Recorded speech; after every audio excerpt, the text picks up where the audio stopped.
is 11 o'clock on Wednesday, 26th of August. I am just going to make sure that I am all working okay. Let's quickly double check.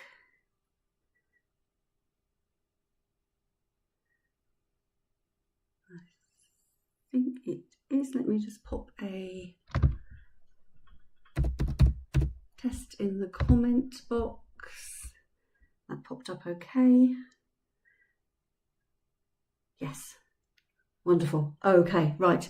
As I say, it's 11 o'clock, so we will launch straight into it as people join us. Welcome to our Chaotic Family Support Service workshop for this. We'll do it at all. I'll pull it forward into this week so we can still cover the subject, because I think it's quite an important one that is going to be quite helpful, hopefully, for a lot of our families. And like I have said before, if when you're listening to the workshop this morning you think, actually, I know someone that this might be helpful for, please do signpost them to it so they can watch it. We want as many people to see it as possible so that it can help as many people as possible. That's obviously the aim behind it.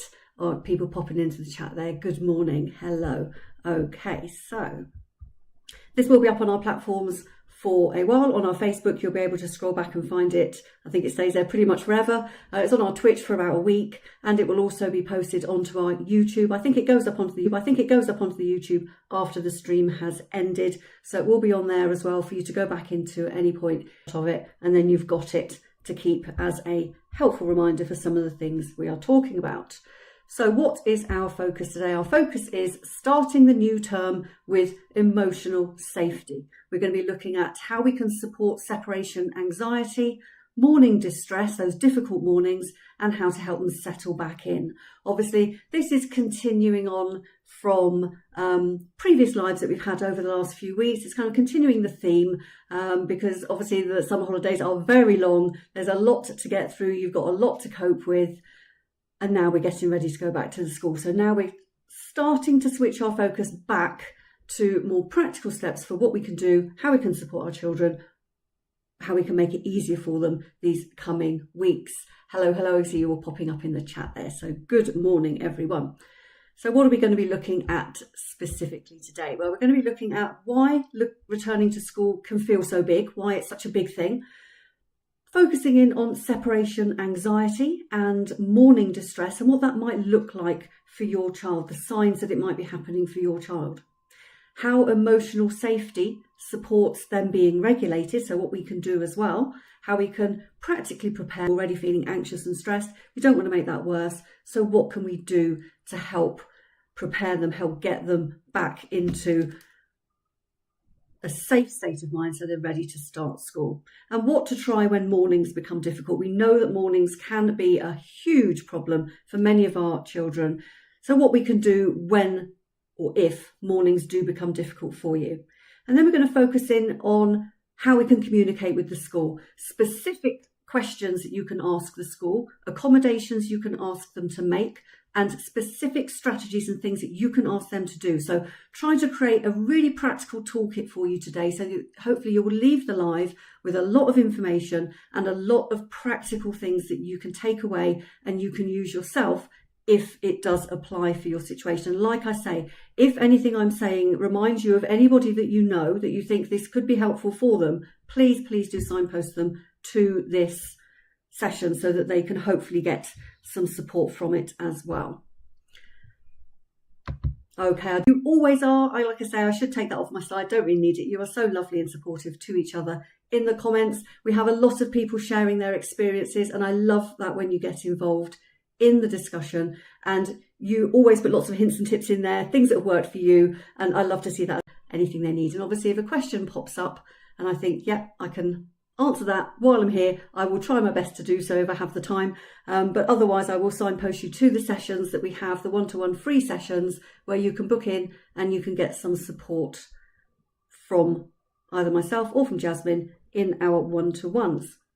So saying that, it is now 5 past, we shall launch straight in. So why can the new school term feel so big for our children? What is it about going back to school that is so enormous and so daunting for so many of them? Well, it doesn't just mean going back to school. We have that little phrase, it looks quite innocent, doesn't it? But it actually could mean different adults, different classrooms, a different building, a different school if they've transitioned from primary to high school, for example, different expectations. It could be that if they were in primary, they were always in the same classroom. Now they're in high school, they're expected to juggle a lot to cope with. There could be an increased sensory load on them, more social demands, and less control over the day. As it becomes more rigid, as maybe they're building towards exams, for example, there's less moments that they can step back, go and use the sensory spaces, for example, less control. There's also the separation issue that we will be focusing in on during the session. And there also might be some uncertainty about what's changed, what's happening next, who's going to be their teacher, who's going to be this, who's going to be that. Lots of uncertainty. And all of that builds the anxiety, builds the worry about going back into school.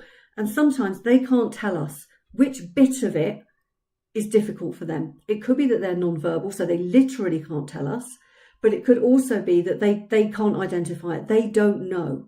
So it's our job to try and help them work out what it is that they're finding difficult to make it as easy for them as we possibly can. And it's really important that we know this as parents, obviously, but that the school recognise this, that your child's emotional safety has to come before they can learn. If they are not emotionally safe, if they are dysregulated, if they are not attending, all these things that can come from not being able to cope, they're not going to be able to learn. So they have to be emotionally safe before any learning can happen.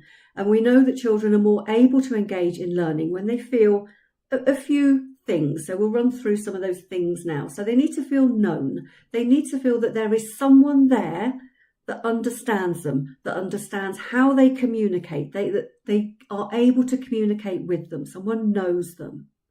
They need to feel expected, that people know they're coming and that they know what they are coming with, what concerns they are bringing with them. They need to feel connected to someone that they trust. And that's a big strategy that we're going to look at in later slides. And things need to be predictable. They have to know or have some idea as to what's going to happen next and how it's going to happen.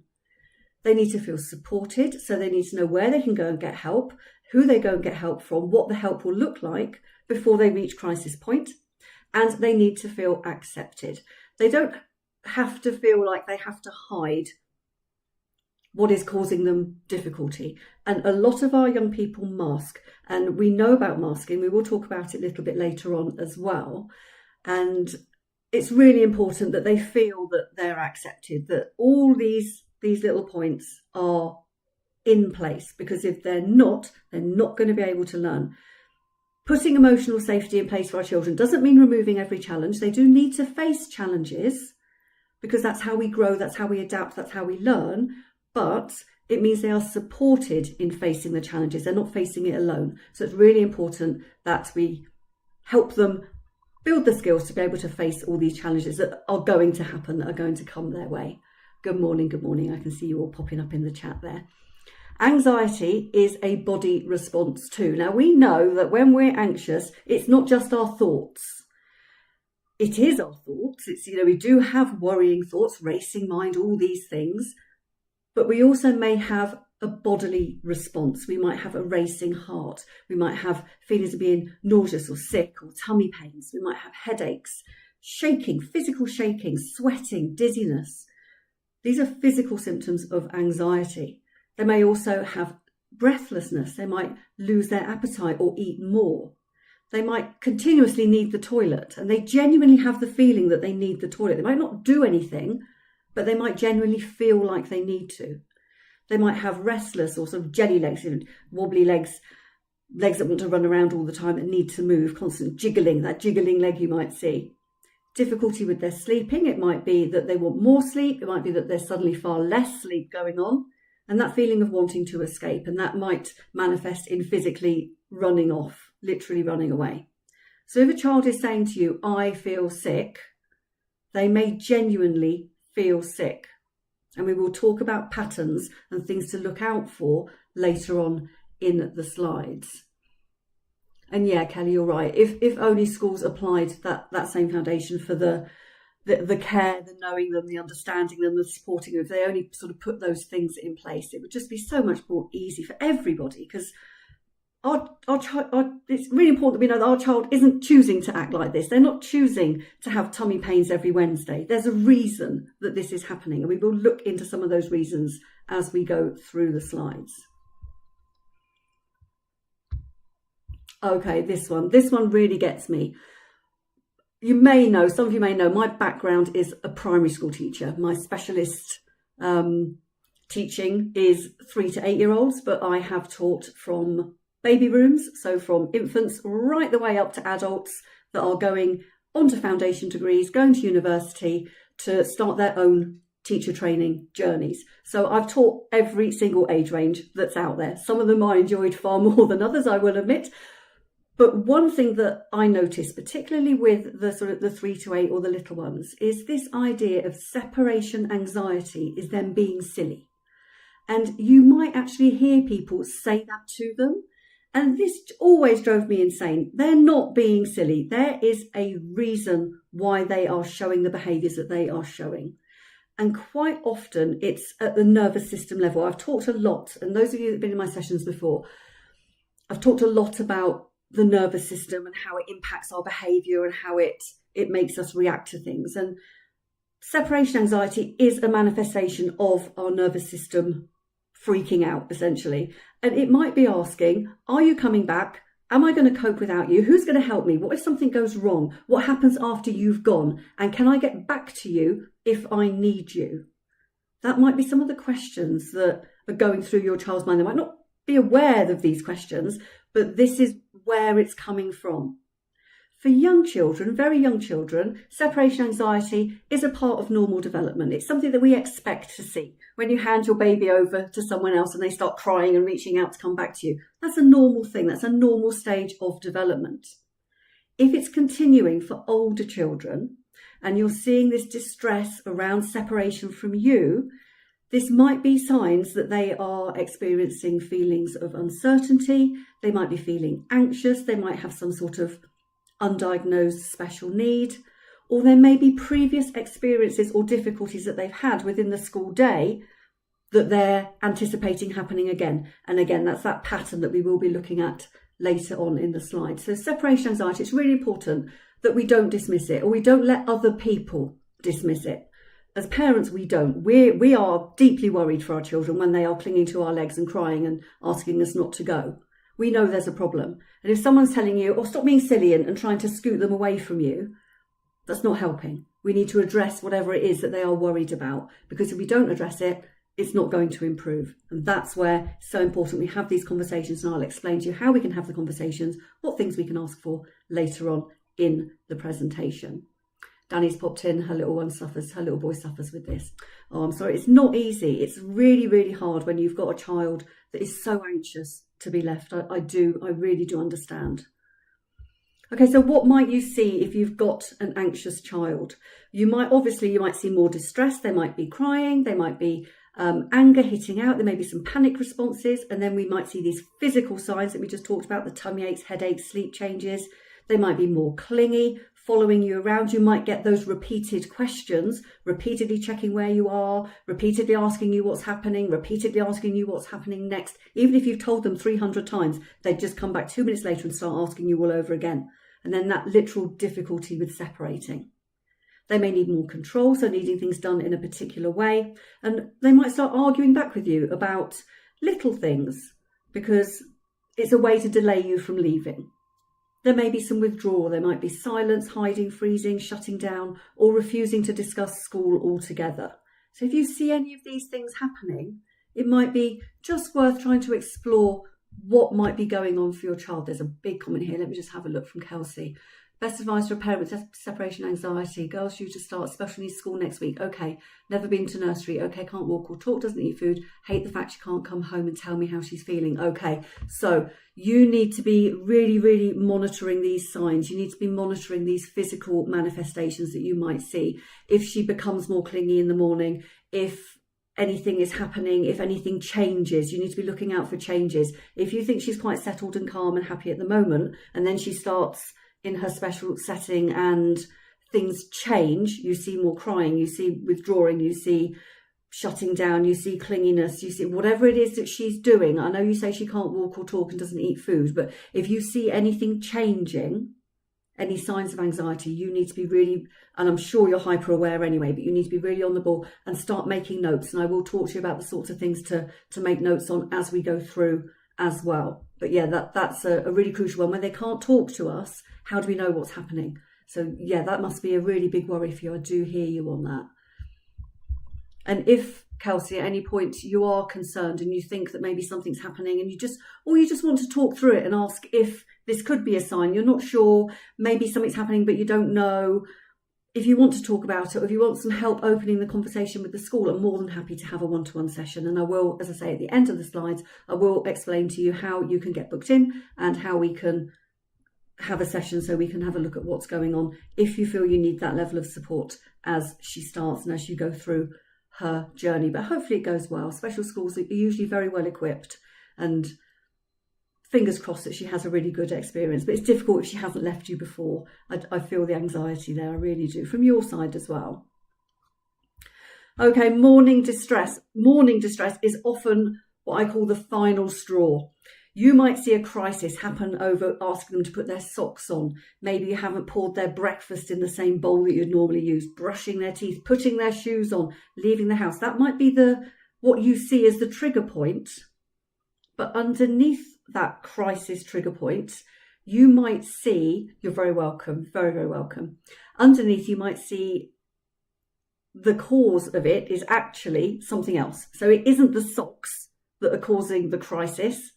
It's something else. So what could that something else be? Well, it could be separation, as we've just said. It could be sensory discomfort if they don't like the new school socks, if they've got a seam up the back or a seam around the toes and they feel uncomfortable, they don't like the shoes, whatever it is, could be a sensory discomfort that you're going to need to work around. It could be fear of a particular lesson. There could be some friendship difficulties or bullying happening. So you need to be really aware of those social relationships as well. It could be that they're feeling uncertain about what's going to happen next. Could be some academic pressures on them. Could be facing a difficult transition. If they're changing from a teacher they've got on with really, really well to a teacher that maybe they've experienced in the school in a not so positive way, they could be dreading that. So that difficult transition could be something that's happening. Fear of getting something wrong. We know that many children like to please us. They like to do things right. They like to... They want to please us. They want to make us proud. And that fear of getting something wrong can be a really big issue for a lot of children. They really struggle with that. And there could be some exhaustion still overlapping from the previous year, from previous experiences that they've had at school. So have a look at that as well. It could be that the 6 weeks summer wasn't long enough for them to get over it, decompress, and then prepare themselves for the new term. So there could still be that overlapping exhaustion. As I say, the shoes, excuse me, the shoes or the socks, maybe where the distress appears, is what we see, them throwing the shoes around the room, refusing to put them on, but that might not be where it starts. So we need to figure out where it comes from, what is happening. And how do we do that? Well, we need to get curious. Before we push them harder to get their shoes on or to wear the same socks or whatever it is that we need them to do because it's part of the uniform, try and get curious, try and find out what's happening for them. So instead of saying, well, how am I going to get them into school in the morning? It's a nightmare. Ask, what is making school difficult to access for my child? So these are questions you need to be asking yourself, and maybe notes that you can be making a little note of when things happen, because making little notes can help you see a pattern. And we want to find out the pattern, because if we know the pattern, we can then hopefully work around what's happening and resolve the issue. So we want to ask ourselves, what happens just before the distress kicks off? So we might have said put their shoes on. So that might be the apparent trigger. But it could be that actually just before that, you reminded them they needed their PE kit because they've got PE today. And then you said, put your shoes on. They kicked off over the shoes. But what they were actually kicking off on was the fact that they've got PE. And they know they're now going to have to change into their PE kit and go through the fun that is PE. It's not always fun for a lot of our children later on in that day. So think back of your triggers. Don't just look at the immediate thing. Think back of what happened maybe a couple of steps beforehand as well. So make a quick note of that. You can maybe make a note of if there are any easy days. So if you get through every Tuesday morning and it's absolutely fine and there's no issues, make a note of that as well. Maybe keep a little notebook or your little app on your phone and just every morning make a note of what it was like that morning. So if you have a distress morning, have a look at those triggers just before the distress. And if you had an easy morning, make a note of that as well. And then maybe ask what was different on those days. Was it that you changed their cereal bowl? Because that we know that can be a genuine trigger for some of our children. But is it that on that day they have a supply teacher in the afternoon and it's a different one every week? What is happening that is triggering the behaviour on that particular day? And is there a particular person or place or lesson or transition they have to go through, like changing for PE, for example, on that day that they don't cope with? Is there assembly? Is there a big whole school assembly? Because we know that particularly at primary school level, assemblies are often handled in different ways. So on some days you might go in and it's just your year group.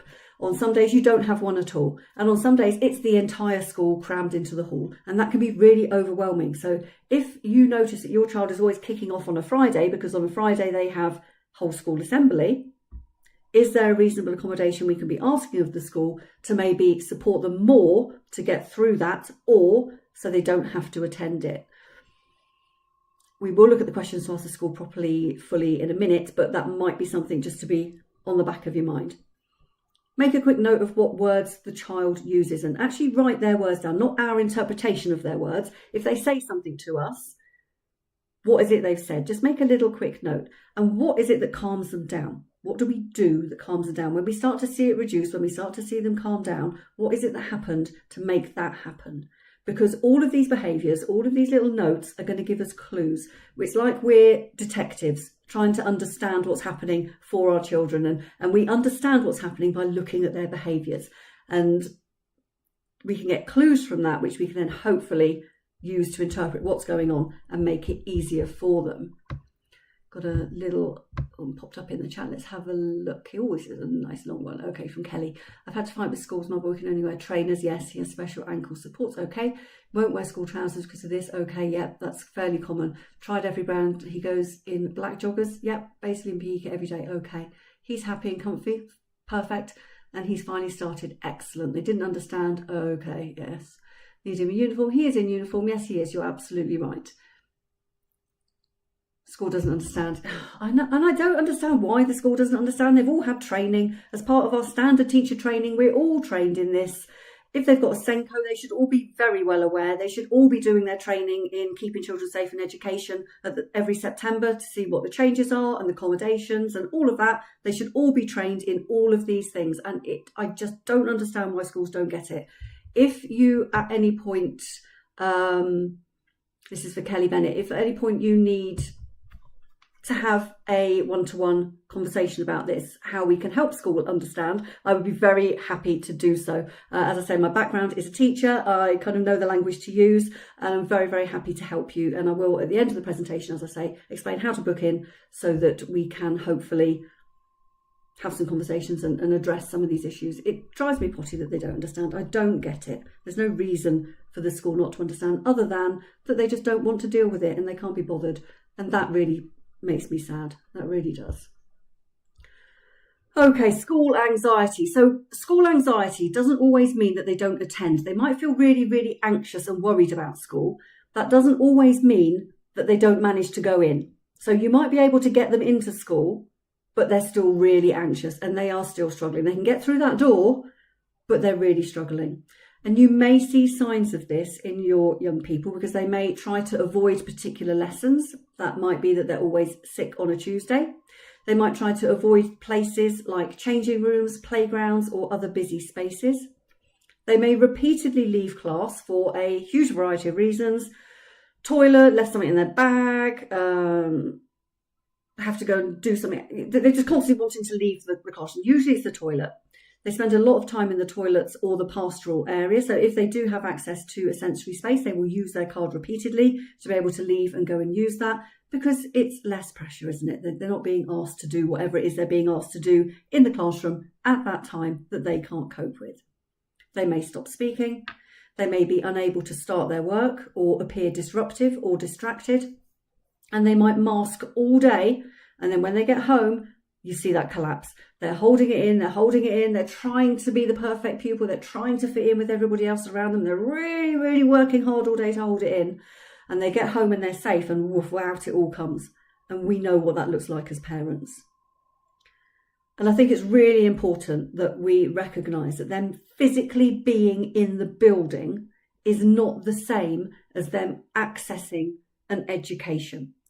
Certainly not equally accessing it the way their peers are. They might be physically there, but they're not accessing it in the same way. And it's really important that we know that and that we put things in place to support that. And I will give you some questions to ask, some things that you can be asking for to help them get the same level of access as everybody else around them, because they're entitled to it just as much as everybody else is. Okay, so morning distress. Let's have a look at morning distress first. What can we do to help with morning anxiety, those difficult mornings? Well, the first thing I would say is reduce the size of it. You might have your ideal, everything you have to get through in the morning. So it could be get up, breakfast, have a wash, get dressed, do their teeth, brush their hair, get their bag packed, get their shoes, and then leave. That's a lot. That's a lot to cram into usually half an hour, 45 minutes. On a difficult day, you are going to be cutting this down. You're going to be reducing what they actually need to do to the bare minimum. What actually has to happen? That's the question you ask yourself. So eat or drink something, ideally, yes. Schools can quite often provide food for children if they're struggling in the morning. So does it have to happen at home? Maybe not. That might be something that can shift to school. Medication, if they need it, that would obviously be an essential if that is something that they need. Clothes, again, fairly essential. However, I'll put a caveat on this one. Some schools are quite willing to accept children as a reasonable accommodation in their pyjamas with a bag of clothes, uniform clothes, that they will then change them into when they get there. And I guarantee you that most children won't want to do that more than once. So send them into school in their pyjamas with their bag of clothes. They'll get changed there. They won't want to do it again. So changing that might be a way to help support your young person with realizing that, okay, I'm going to work with you on clothes and shoes because I don't want to go in my pajamas again. Thank you very much. So clothes, shoes, essential belongings, which you can pack the night before. So that's not something they have to deal with in the morning and you can carry out to the car and then leave. Just because it's a smaller morning and you haven't maybe done all of those steps that a typical morning might take, doesn't mean it's failed.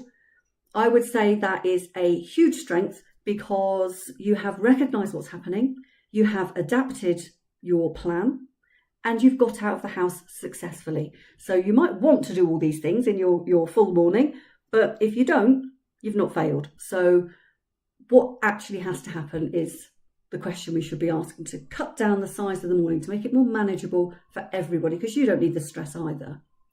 Danny, do you want to be head teacher at my kids' school? Because we need someone like you. Oh, bless you. Well, I'm more than happy to have a conversation with your head teacher if they need someone like me to be talking to them. So again, I will explain how you can book in later on, but I love that comment. Okay, right. Building emotional anchors. We have spoken about anchors on our previous slides. Those of you that have managed to join the one last week, in particular, we did quite a big focus in on our anchor points.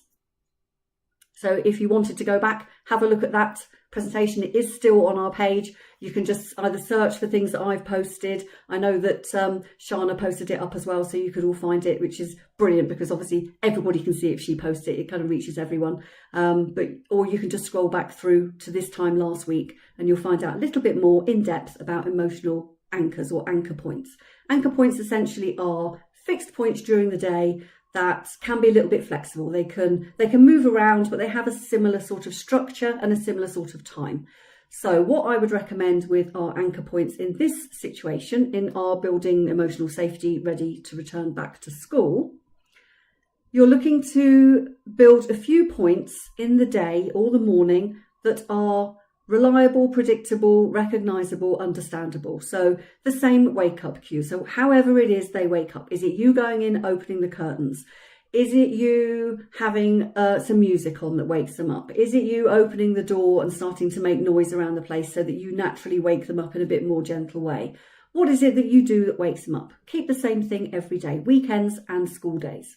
Familiar breakfast. Try and keep breakfast the same or familiar or whatever it is that they like build that into their school day, because that's one less thing for them to worry about. If they're happy eating their breakfast, they're going to be a bit more settled, aren't they? It's all about building associations something they like before school. So to try and drag that association into, this is good, school is good. That's what we want to try and help happen. Have a predictable leaving sequence. Don't change how you leave the house every morning. Do the same thing every time. Try and get that routine built in. Follow the same route if you can. Obviously, if you do have to drive to get to your children's school, I appreciate they're not all on your doorstep. Try and follow the same route if the roads aren't closed, because obviously the same route, it all helps with those associations, all helps with that predictability, which is what we want to build in, that safety, that understanding what's going to happen next. Have the same handover adult, have the same goodbye words. So make yourself a little script for what you say when you say goodbye. And we will look at that shortly in a minute, how to say goodbye properly. And have a predictable home time reunion as well. Doesn't need to be rigid, but just try and have a predictable order. Have those anchor points in a familiar way so your child knows what's coming next. Amy's popped in the chat, will these slides be available to look at later? Yes, they will. This presentation will be live on our Brains Gone Blank Facebook. It'll be live on our Facebook forever, but if you can scroll back far enough to find it, it'll always be there. You can always search for it under me, or just on the Facebook page, just search in Chaotic Family Support, and then it will pop up. You'll be able to find them. They'll all pop up actually, so you'll be able to rummage your way through all of them. They will be on there. They will also be on our Twitch, usually about a week. They last up on Twitch, and then this will be posted up on our YouTube, where it will also stay as long as we have the channel. So you can dip into it again. Take the screenshots, pick out the bits that help you, and signpost other people that you think might help them as well to the live. So yes, it will be on there for you to have a look at again later. I appreciate you're not always able to stay for the hour. You might have children climbing all over you. You might have to go out, might have to do things, might be at work even. So it's always accessible for you after the session. You're very welcome. Okay, and then previewing. So prepare them, preview things, give them a little taste of what's going to happen. But you don't have to do everything, just enough of the things. So what might they need to know? They might need to know who's going to meet them. They might need to know what door they're going to use. They might need to know where they go first and where they put their bag. They might need to know what's going to happen at break time. If break times or unstructured times are a particular difficulty for them, which we do see quite often. We know that a lot of our children struggle at break times. They struggle to be able to cope with those unstructured when they're walking from the classroom to the assembly. That's when we often see something happening, or classroom to lunch. That's where we see the behaviours starting to break out, because there's nobody supporting them. So what happens in those unstructured times? Where can they go if they're feeling overwhelmed? Do they have a quiet space? Is there a sensory room? Do they have access to it? Who can they go to for help? And how are they going to get home? What happens at home time? To support this, you can use things like photos, your visual sequences, your now and next, and practice the journey. But I'll just add on to this that we're trying here, the point of previewing things, giving them this information, is to reduce the uncertainty that they're feeling, not to build more anxiety. So if for your young person, they don't need to know this just yet, it'll be more helpful in the immediate days leading up to starting back at school, then start their preparation at that point. If your child needs longer, you can start it now. We know that obviously we're coming up to school starting in the next couple of weeks. Some of our children up in Scotland, for example, have already gone back. We're trying not to make it worse. We want to make it better, make it more copable with. So give them a bit of information at a time that is suitable for them. And then practice the edges. We don't need to be recreating the school day at home. We don't need to be having that structured, this is now this is that, this is this is that. It doesn't need to be that rigid and schooly at home, but there might be some bits that you want to practice that will help them to become familiar when they're trying to go back to that school day. So what might we do? Well, we might try to wear our new shoes briefly. Often helps to break them in. They can rub, they can be quite tight and uncomfortable, or quite rigid because they haven't got soft and broken in yet. So wear the new shoes. If you can, wear the new shoes somewhere fun. Not that they're going to get damaged, but somewhere that they're going to associate, build these associations, these positive links, associate with fun. Wear them to Nanny and Grandad's. Oh, Nanny and Grandad, look, I've got my shoes on. And then they can be all proud and wow, they're amazing. Wow. Make them feel really positive, make it feel really exciting and special. So when they're wearing their new shoes, they're more willing to put them on because they have that positive link to them. Try the uniform on. And again, you can wear the uniform out somewhere safe. Pack a bag with them, pack their pencil case, make it exciting. Buy a new pencil, buy a new pen, buy a new something if you can to pop into their pencil case. Use their lunchbox if you go out. Use the new lunchbox that you've bought, or use the lunchbox that they had last year if they're going out. Again, make those links, make it exciting for them. Practice the journey if it's something that they can cope with.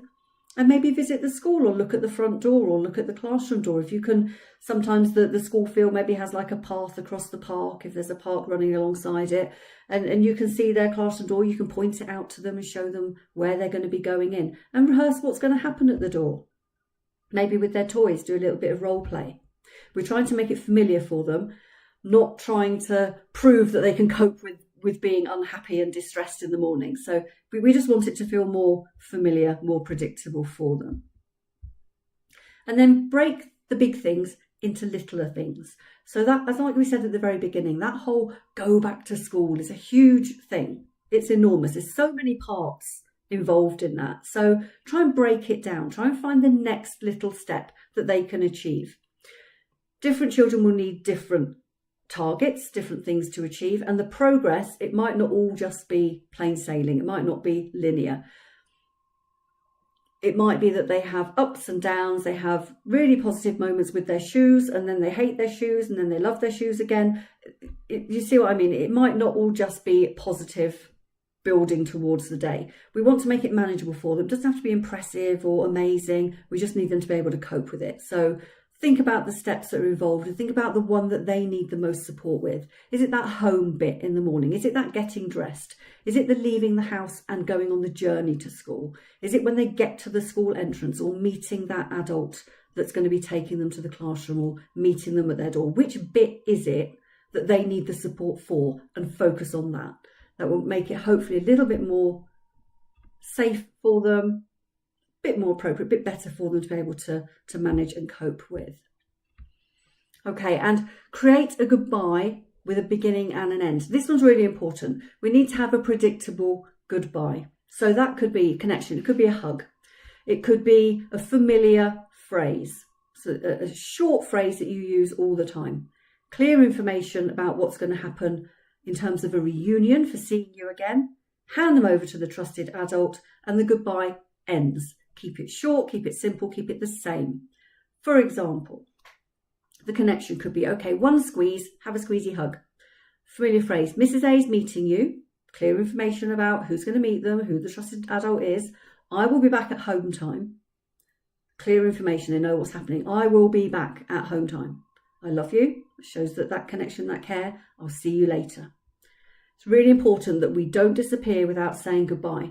And this is something that I see happen quite a lot, particularly in nurseries. I've worked in a lot of nurseries, and for some reason the staff seem to, and also in like reception year one when they're still very little, they almost encourage parents to sneak out while they're busy doing something else.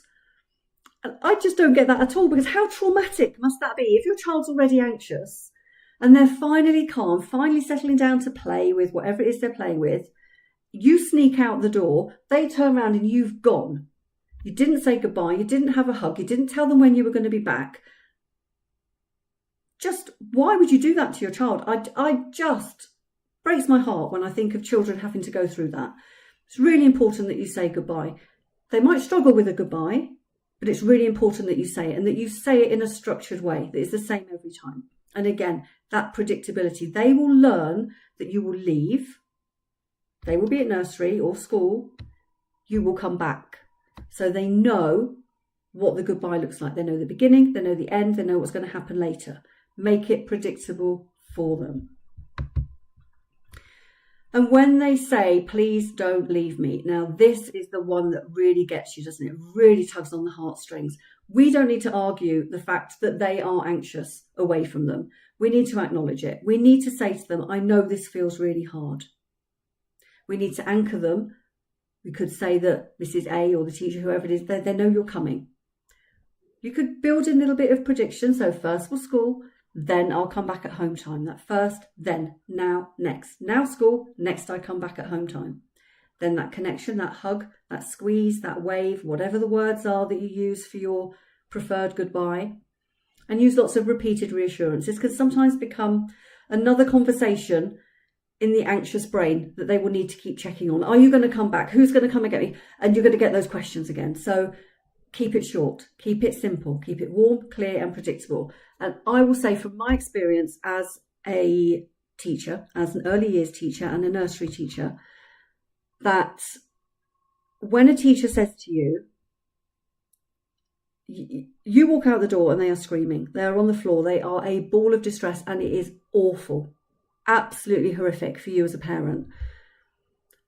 And then you come back at the end of the day and the teacher says, honestly, they were fine after 5 minutes.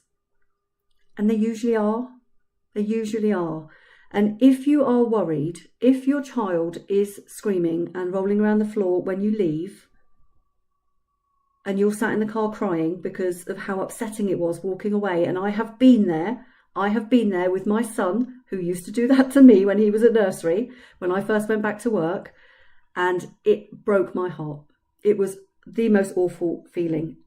The guilt, the just awfulness. How can I do this to my child? Just horrific. And it still gets me now when I think about it, when I think about the state he was in on the floor. So what I used to do, and what I encourage parents to do, is phone the office after about 10 or 15 minutes and just ask them to check. Say, when I left, this is what was happening. I need you to check and make sure they have settled. I will stay on the phone while you go and check, please. And then the office staff will trot off down the corridor. They will look into the classroom. They will see your child absolutely fine. And they will come back and reassure you. If your child has not settled and is not absolutely fine, they will tell you. And we might then, at that point, you might need to go back in and help them settle. Or you might need to then start having conversations with the SENCO as to what they can do to help support your child with the morning transition. Because we don't want to think our children are there crying in distress all day. So it's really important that you follow up. If they are in that state and you feel that sick feeling yourself, that you just check in. Please do check in. Phone the school, just say, I need you to check on them because they were in such a state when I left. I need you to check because I can't get on with my day until I know they're all right. And they will check. Okay, so ask them to check. Please, please do ask them to check. As a teacher myself that's taught lots and lots of little children, I'd always welcome parents to check. It's just common sense. But I know that sometimes you don't feel like you can. So this gives you permission. You can phone the school and check if they are that distressed. Don't leave them. Don't leave yourself stressed all day, wondering how they're getting on, if they are coping. Okay, so what happens when they are dysregulated, when they are crying on the floor, screaming, throwing their shoes at you? You know, you're trying to get them out the door and they're doing the cat at the door where they've got like both their hands and both their feet on the door and you're trying to push them through. What can you do to help them regulate? Well, when distress is really, really high, strip things down. Use fewer words. Reduce the number of questions you're asking them, slow your own voice down, slow your movements down, and reduce anything unnecessary. Offer them closeness if that's what works for them, or space if that's what they need. Use familiar visuals if that supports them, or those cues that we talked about earlier that might help them cope with what's going on, and help them get to that next safe point. We know we've talked about the structure of the morning, the anchor points, help them get to the next safe one. If that means you're going to be late, you're going to be late. If you're working with the school already, they might be anticipating that there might be some lateness. And again, we can talk about that shortly, how they can support you, what they can do to help your child cope with that morning transition. When they are dysregulated, when they are distressed, it is not the moment for you to be trying to explain things, giving them consequences. Sometimes the staff will come in and say, oh, well, you know, if you're not going to do this, then you can't have playtime. No, that's not helping. That is not going to help at all. Not the moment for someone to say, well, you loved school last year. You had a great time. Well, they don't love it now. So we need to recognise that. We need to figure out what's going on. And as we've already talked about, there's lots of things we can look for to try and understand what is happening for them. And it's not the time to debate whether they should be anxious. You don't need to be worried. It's only school.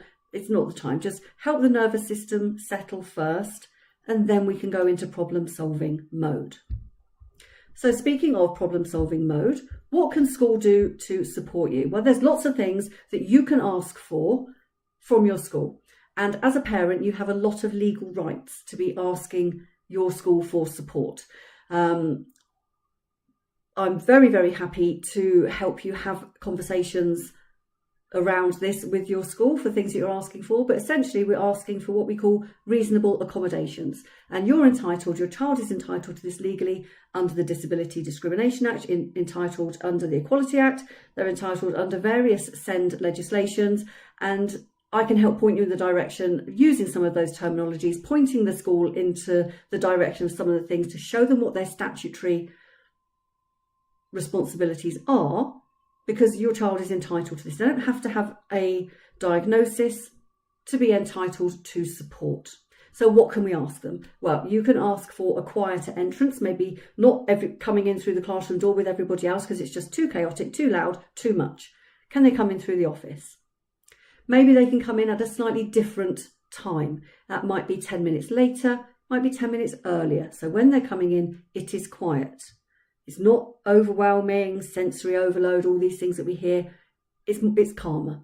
Can we ask for that? Is there a named adult waiting for them? Can we ask for a named adult to be there to meet them, to take them safely to their classroom? Can we ask for a safe place for them to regulate? Is there somewhere they can go? Is there a sensory room? Is there a quiet room? Is there somewhere they can go to start their day, to calm down, to be ready to go into the classroom so they can learn? Remember, learning isn't going to happen until they are safe, until they are secure, until they are emotionally ready. We go right back to the beginning of the presentation. They're not going to learn until they are regulated. Can we reduce the language at handover? Can it just be straightforward handover, off they go to the sensory room or to whatever task it is they're doing? What can we ask for? What can they offer us to help keep that handover calm, quiet? Can they have a visual first task? Or could it be that they go into the office 10 minutes early and they help the office staff hand out the registers to all the classrooms? I know that most of them are now digital, so that's quite show my age there, aren't I? Physical registers go around the school. What on earth am I talking about? Is there a task that they can be given first off to start the day that might help them, might help calm them down, because it's giving them a purpose, giving them a role, giving them a job, making them feel useful, distracting them, something that they might enjoy? Is there a transition object? Is there a little activity they can be doing? What support is there at break time and lunchtime? Are they just left on their own to try and navigate those unstructured times that they might struggle? What is there? Are there clubs? Can they be enrolled in clubs? Do the pastoral team have quiet spaces for the children to use? Can they access that? Can we build in any adapted sensory expectations? Can they have a wobble chair if they're a fidget? Can we offer them fidget toys? Can they have sensory adaptations if they need them? And remember, these are reasonable accommodations. All of these things we're listing are things that you can reasonably ask to help make your child's day easier. Can we have alternative changing arrangements? If they're not coping with getting changed, particularly for the little ones, they all get changed in the classroom together, don't they? If they're not coping with that, can we do something else? Can they come in their PE kit? We've already had one mum in the comments said that her little one goes in his tracksuit bottoms every day because that's what he copes with. Or can we build in some sort of alternative arrangement for them getting changed? And can we have a planned exit if they're in an overwhelming space? So if they've gone into assembly, for example, they don't cope with assembly, can they be sat on the end near the door with their trusted adult? So if they're not coping, they can leave, they can exit. They know what's going to happen. Their trusted adult will help them safely leave the space without having to climb over 30 children because they're all in the hall and they're sat in the middle. So can we actually plan some things that school can build in to support the needs of your child? And sometimes these tiny little tweaks can hugely improve access for our children. Remember, they might physically be there, but they might not be accessing learning. And that's what we want to happen. So making these little tweaks, making these tiny little changes, none of these are huge, can really help set our child up for the day, help them cope, help them access learning, because that's the goal of them being in school, to learn. So these little environmental changes can make a big, big difference. So this is a particular slide that you might want to grab at some point, maybe come back to it later on, take a screenshot of it, because this one will be really useful for showing the school the sorts of things that they can do. Okay, we've spoken quite a bit about key workers, key people, trusted adults. What do we mean by that? Well, emotional safety, feeling safe emotionally, often starts with building a relationship with someone. And that could be your teacher, could be your key person, it could be the Senko, it could be whoever it is at the school, could be a member of the lunchtime staff, for example. Who is it that your child trusts? We need to find that person, because a useful key person can greet the child and expect them to come and say hello or to meet them there. They can meet them consistently. They can recognise any signs of early distress because they know them. Remember those things that our children need. The first one was that they are known. Recognise that early distress. Use familiar words in communication with them if they are a little bit distressed. They can recognise when demands need to be reduced, and they have the authority to reduce those demands. They can help them regulate. They can communicate with you. So anything happens at school, they can communicate that with you. And they can maybe be the one that makes the notes, notices the patterns over time, because we spoke about that earlier as well, if you remember. Trying to find out what the patterns are can be really, really helpful, because they help us know what's going on so we can make the changes if we need to. They don't need to trust everybody. We need to start with somebody. Start with that one trusted adult. And turn the whole issue of my child is anxious about going to school into an actual plan, and give school information that they can act on, they can do things with. So you might identify that the difficulty for your child is the busy entrance. And you might see that they freeze, they cry, they run back to you, they run off. And you know that this means they're overwhelmed. They're overwhelmed with the noise, they're overwhelmed with separating from you. And you could then tell school what works. So you could say, please try a named adult meeting outside and a quieter entrance. So going back to that slide with all the reasonable adjustments, you can pick a couple of those off and say, can you try a couple of those things? And then repeat this for the other difficulties that you've seen. So what is it? What can they do? So what might they see? What can they do? Give them an actual plan. And this next slide, I think, is really, really helpful.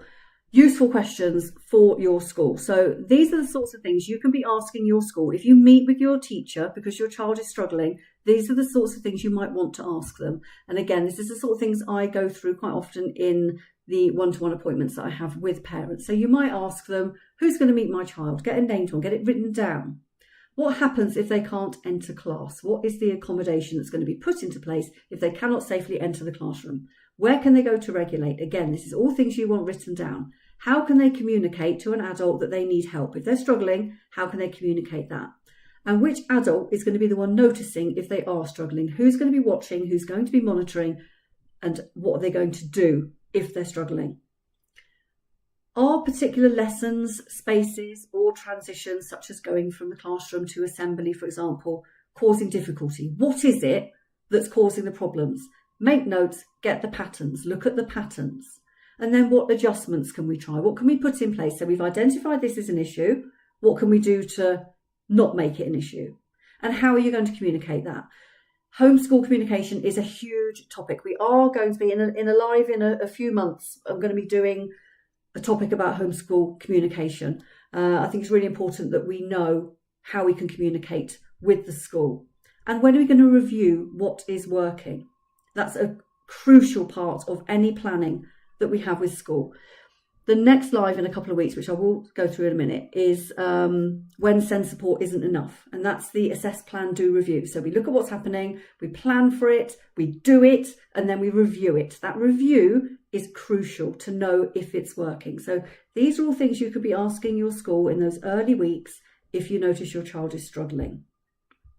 And notice the patterns early. So you might notice that there's difficulty always with Mondays, a particular lesson, such as PE, for example, lunchtimes or break times, a certain member of staff, noisy transitions, if they have had poor sleep the night before, if there's a test coming up, if there's any unexpected changes, such as their teacher's off or a supply teacher's in, or a particular friendship with another child. You might notice patterns around all of these things.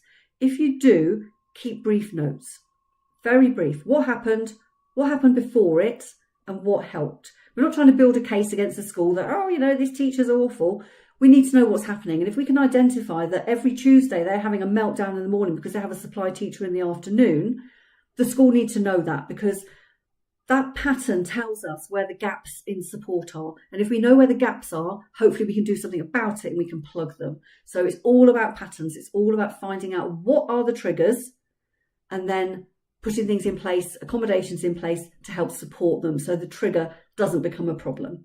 And then they're able to cope, and then they're able to access learning because they feel emotionally safe. It's all that cycle, isn't it? So notice those patterns early, keep notes. Notes are always helpful, because if you do need meetings with the school, having notes, having information can be crucial for you to take to the school, because then they can't argue if you've got a notebook full of notes and every Tuesday this is what happens because of this. They can't argue with that. It's your evidence, your weapons of war, isn't it? You're going into battle, these are your weapons. So keep your notes. And remember that after school, what happens after school is important as well. Getting through the day, the actual school day, can use a huge amount of resources for your child, a lot of energy, a lot of capacity. They can't cope, they've got nothing left when they get out of school.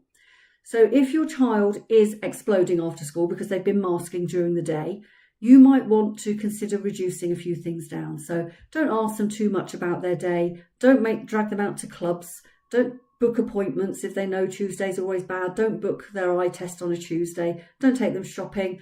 If homework doesn't have to be in tomorrow, does it have to be done today? Not necessarily. Take out those unnecessary demands and increase their access to snacks, drinks, quiet spaces or movement if they need to charge around on a trampoline or do whatever it is that they need to do to reset their nervous system so they can cope. Maybe get some special interest things going if they like jigsaw puzzles or whatever it is they enjoy doing, colouring, whatever. If they use a screen to regulate, build in screen time, have some connection and give them some quiet time as well, some space, some solitude if they need that. And then just think about the words you use. Instead of saying, did you have a good day, and dragging them right back into the moment of school that they were struggling, you might just say, I'm really glad to see you. It's lovely to see you. So pleased you're here. Shows them that you care, shows them that connection. Okay, it's just changing the language slightly, not interrogating them. You're not. And did you have a good day? It doesn't really feel like interrogation, does it? But for your child, when they're not coping, it might be a bit too much to have that asked of them. So just change your words slightly as well. And if you find that things are getting harder again, you put things in place, things started to settle down, you're coping okay, they're getting into school, but then suddenly things are getting harder again. Like we said at the beginning, we said get curious, didn't we? Ask about what's happening, think about what's going on, try and find out, get information, do that again. If things get worse, do it again, do this again, go through all those steps we just went through, go through them all again. Because that increase in distress, if it gets worse again, that is information. That's really important information that can help us with our planning, with knowing what we can do to help support our children. So if you see panic in the morning getting worse again, those physical symptoms returning, more shutdowns or meltdowns, their physically difficulties in entering school, they might start to avoid particular lessons or areas, absence starts to increase because they're sick on a Tuesday every week, and then that exhaustion that's affecting all of you at home, ask those questions again. What's become too difficult? What support is missing? What can we make smaller? What can school do? Because school have got a role in this as well. Who else needs to help? There might be other people that we can bring in to help you. Contact your school early and involve your SENCO or your pastoral support team or whoever it is that's in the school that helps with these things when you need them. Don't get to crisis point before you reach out for help. So as I say, please do reach out for support. So where can you go for support? If your child's anxiety is significantly affecting everyday life, reach out for support.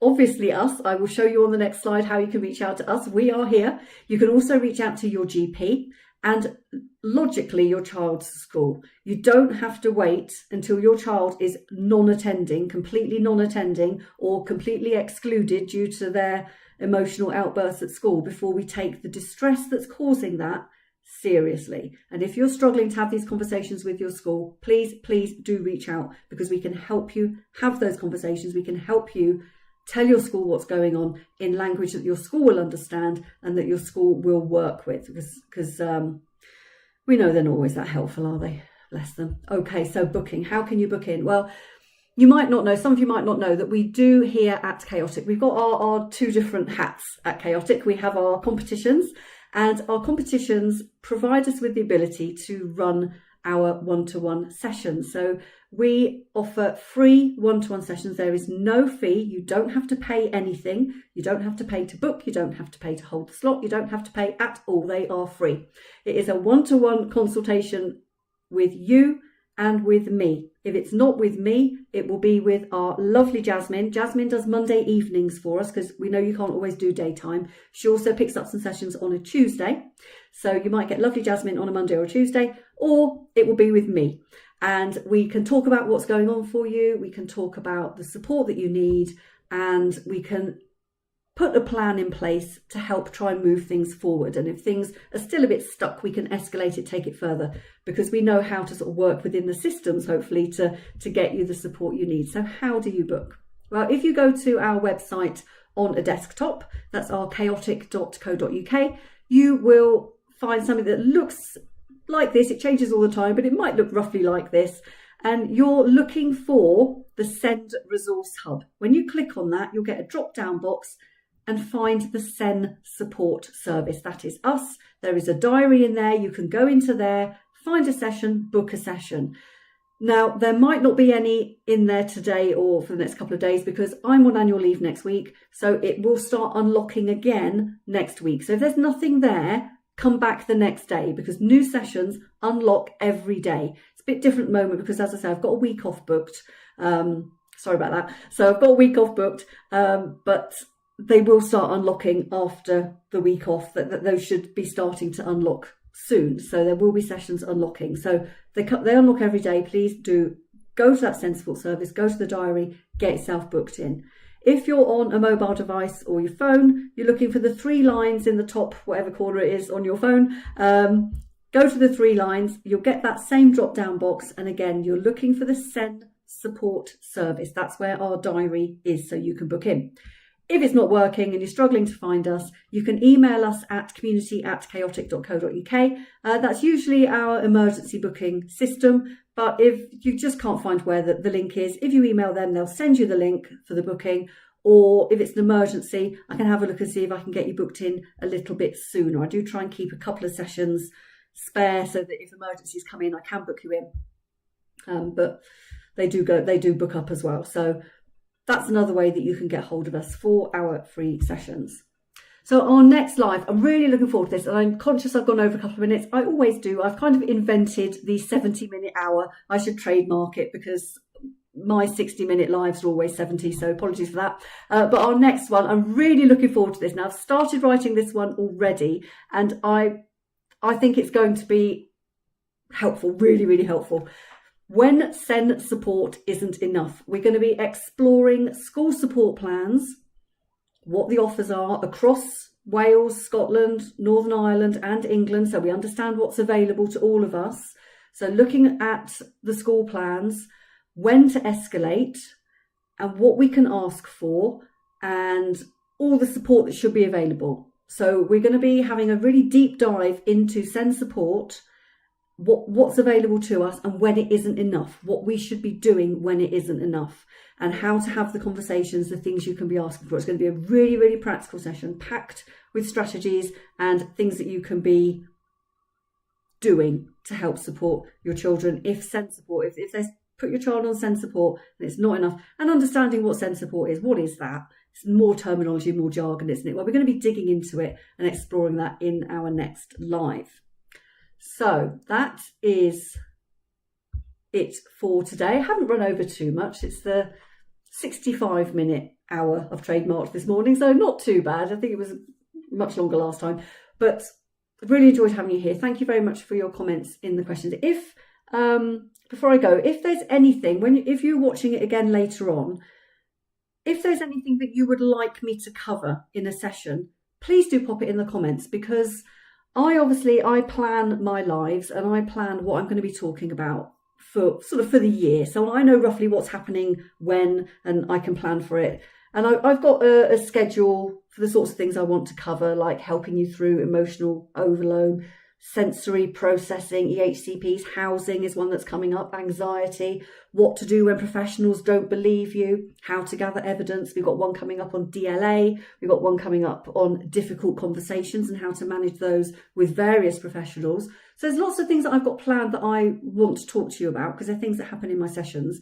But there might be things that you want me to do as well. So if there's anything that you think, yeah, actually, I would quite like a session on this outside of a one-to-one, please do pop it in the chat, because I would love to know what would help you as well. So I'll leave that thought there, and I will let you all go and get on with the rest of your day. And thank you very much for joining. Thank you very much for your comments in the chat while we've been on here, and I hope to see you all in the next one. The next one, as I say, is on the 16th of September at 11 o'clock, when send support isn't enough. So I look forward to seeing you there, and maybe see you in a